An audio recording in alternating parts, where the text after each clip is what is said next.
Hi hello అండి. మా పెద్ద బాబుకి కేక్ ఇష్టమని చెప్పాను కదా, సో వాడి కోసం మీరు స్పెషల్గా నేను డేట్స్ కేక్ చేశాను విత్ లోడెడ్ నట్స్తో పాటును. కేక్ అయితే సూపర్గా వచ్చింది. ఇంక దాంతోపాటు మిక్చర్ చేశాను. వైజాగ్ వెళ్తున్నాడు కదా, మా అత్తగారులకి ఇద్దామని. కేక్ అయితే హాఫ్ ఆల్రెడీ ప్యాక్ చేసాను వాడికి బ్యాగ్లోకి, ఇంకో హాఫ్ ఏమో అందరం టేస్ట్ చూసాము.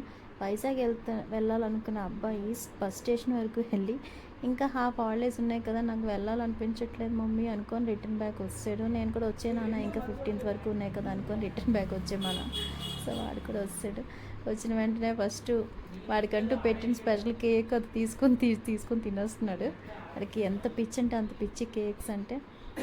ఇంకా నేను ప్యాక్ చేసిన బిర్యానీ కూడా బయటకు వస్తుంది. చికెన్ బిర్యానీ చేశాను విత్ చికెన్ ఫ్రై బిర్యానీ. ఇంకా మా అత్తగారాల కోసం పెట్టిన మిక్చర్ చేశాను. వాళ్ళు హాట్ ఇష్టం అనమాట, సో వాళ్ళ కోసం నేను హాట్ ప్రిపేర్ చేశాను. ఇంకా ఐటమ్స్ అనేవి రిటర్న్ బ్యాక్ వస్తే నేను ప్యాక్ చేసింది మార్నింగ్ నుంచి నేను ఎంత టెన్షన్ పడి వచ్చేసాను వీడి కోసం. ఆ శ్రమ అంతా పోయింది. వీడు కూడా హ్యాపీగా జాలీగా ఇంటికి వచ్చాడండి. ఇంకో 15 డేస్ వరకు, ఇంకో 10 డేస్ వరకు అయితే నన్ను హెరాస్ చేయడానికి రెడీగా ఉన్నాడు. నేను కూడా వాడి హెరాస్మెంట్ పడ్డానికి మళ్ళీ పిలిచాను వాడికి. సో ఇదేంటి మిగిలిన కేక్. అండ్ ఇలా ఉంటుంది వాడి వైజాగ్ ట్రిప్ ప్లాన్.